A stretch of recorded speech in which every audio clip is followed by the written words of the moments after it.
네, 안녕하십니까. 자, 오늘은요, 부동산 현재 시황 한번 간단히 한번 살펴보도록 하겠습니다. 자, 6월 27일 날, 이재명 정부가 들어서고 나서부터, 첫 부동산 대책을 내놨죠. 물론, 이재명 대통령이 준비를, 대통령 되기 전부터, 내가 대통령 되면 어떻게 할 것이다, 보관을 가지고 있었던 것 같아요. 과감하게 전격적으로 실행을 했죠. 이미 저는 그때 예상을 했었죠. 이 대책은 전무후무하고 너무 파격적이어서 부동산 투자 심리, 매수 심리를 엄청나게 위축시킬 것이고, 맛보기 한 번, 그리고 두 번만 하면 지금까지 있었던 모든 부동산의 그런 흐름을 뒤바꿀 수 있겠다, 이렇게 생각을 했습니다. 이 대책 나오고 나서요, 저는 모든 부동산 공부를 멈췄습니다. 왜냐하면 이 정도 강도면 아무런 희망이 없다. 재테크고 부동산 투자고 불가능하다, 저는 이런 생각이 들어서 영상도 거의 안 올리고 있죠. 공부가 거의 될 수가 없습니다. 물론 시장을 떠나면 안 되겠지만 부동산으로 재테크를 하거나 하시는 분들 입장에서는 이재명 정부 하에서는 불가능하다는 것을 직감을 했죠.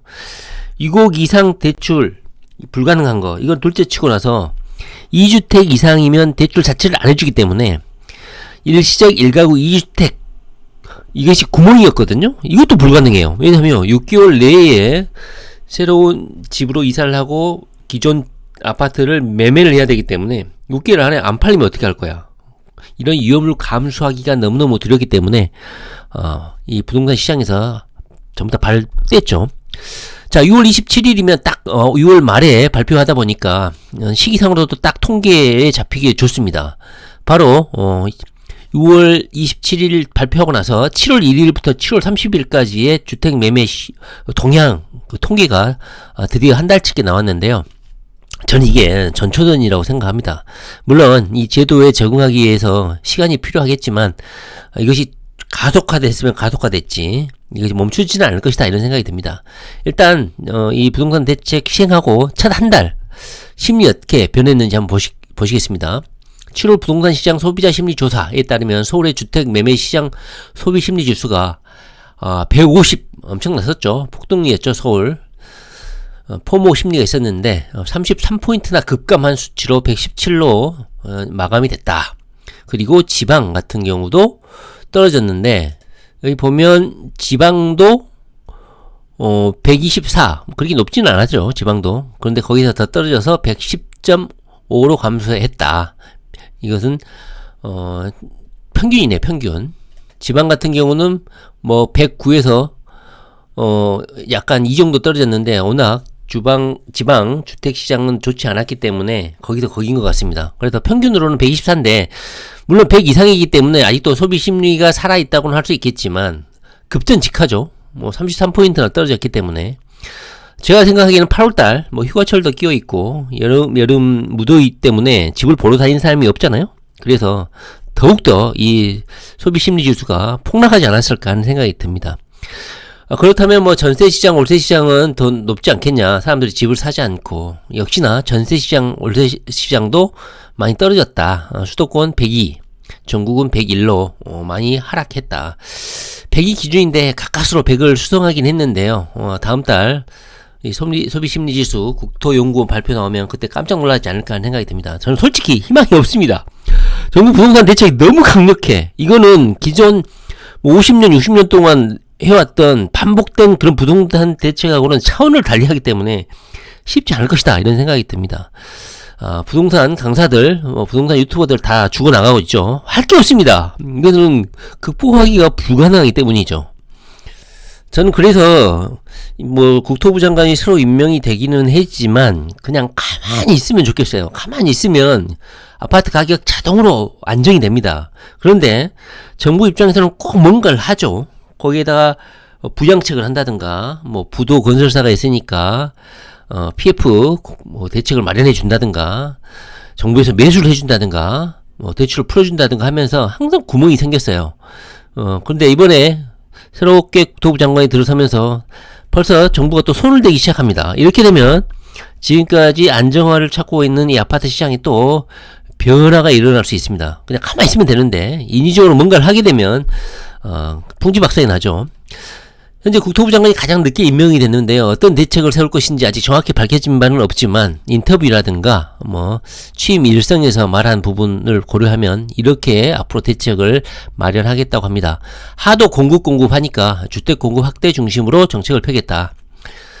도심 유휴부지, 특히 3기 신도시 개발 속도를 빠르게 하겠다. 이것은 이재명 대통령도 기자회견에서 자주 말을 했던 겁니다. 3기 신도시 속도를 좀 빨리 해서 이미 공급 대책은 충분히 되어 있기 때문에 이것을 속도를 좀 올리겠다. 이것이 아마 공급 대책의 핵심이 되지 않을까 하는 생각이 들고요.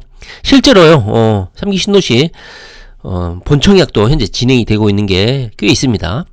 자, 대출 규제 이후의 대응. 6.27 대출 규제를 시장 안정 차원에서 필요했다고 평가하고, 다만 향후 방향은 수요 억제보다는 공공주도의 공급 확대에 무게를 두기로 했다. 지분 적립형 이공유형 주택 등 다양한 공급 모델 도입을 계획하고 있다. 그러나 이미 지분 적립형 이공유형 주택 공부를 해서 알겠지만 이것은 소유권을 완벽하게 인정하지 않기 때문에 한국 사람 성향상 완벽한 소유권을 인정하지 않는 이런 절반 반쪽 소유권 인정은 크게 인기를 얻지 못할 것이다, 이런 생각이 좀 듭니다. 물론 MZ세대라든가 젊은 세대들은 이런 거라도 소유권을 지분형이라도 가지면 얼마냐, 이렇게 마인드 전환이 이루어지면 달라질 수는 있겠지만 기성세대 중장년층에서는 반기지 않는 공급대책이다, 이런 생각이 좀 듭니다. 공급대책 발표 시기는 현재 관세 때문에 복잡하긴 하지만 8월 말에서 9월 초 사이에 공급대책을 발표할 가능성이 크다. 정리를 해보면 주택 공급 확대는 도심 유휴부지, 3기 신도시 활성화, 정비사업도 정부 대책이 발표나고 나서부터 1기 신도시, 노후도시 여기도 갑자기 좀 속도가 좀 많이 좀 멈춰져 있는 것 같습니다. 정부에서 정비사업 공공성을 강화한다고 했기 때문에 1기 신도시 노후 특별법 따라서 제대로 개발되지 않을까 하는 생각이 듭니다. 이 부분은 좀 기대해 볼 만한 가치가 있다, 이런 생각이 드네요. 정책 기조가 수요 억제보다 실질적인 공급 확대 위주로 나갈 것이다. 장관도 공급을 강조했기 때문에. 그런데 기존의 공급 대책보다는 좀 다른 방향, 공공 중심, 그리고 3기 신도시 속도전, 이걸로 좀 요약을 해보지 않을까 하는 생각이 좀 듭니다. 하여튼간요, 이재명 정부는 부동산 대책을 기존과는 다른, 대부분이 예측할 수 있는 반복적인 그런 부동산 대책이 아니라 좀 변칙적인, 파격적인 그런 대책으로 투기 수요, 그 다음에 투자 수요를 좀 막고 있지 않나 하는 생각이 듭니다. 이주택자에 대한 대출 자체가 불가능하기 때문에 갭 투자라도 해볼까, 이런 생각을 좀 하시는 분들도 있지만 그것도 녹록치 않다. 이미 그것이 구멍이었다면 많은 사람들이 거기에 발을 들여놨겠죠. 그러나 지금 보면 갭 투자도 사람들이 주저주저 하고 있는 거 보면 정부의 부동산 대책이 약발이 먹히고 있다는 생각이 드네요. 그래서요, 요즘에 부동산 관련 유튜브라든가 영상들이 많이 나오고 있지 않습니다. 왜냐면 백날 여기 좋다 해봤자 먹힐 수 있는 그런 시장이 아니기 때문이죠. 하여튼 정부가 어떤 대책을 마련할지 수요 촉진책보다는 아무래도 공급 위주로 하지 않을까, 공공 중심으로 하지 않을까 하는 생각이 듭니다. 정부의 변화된 정부 대책이 있거나 좀 개발 소식이 있으면 다시 한번 살펴보기로 하고요. 현재는 소강 상태다, 이런 생각밖에 들지 않습니다. 네, 부동산 공부 열심히 하시기 바랍니다.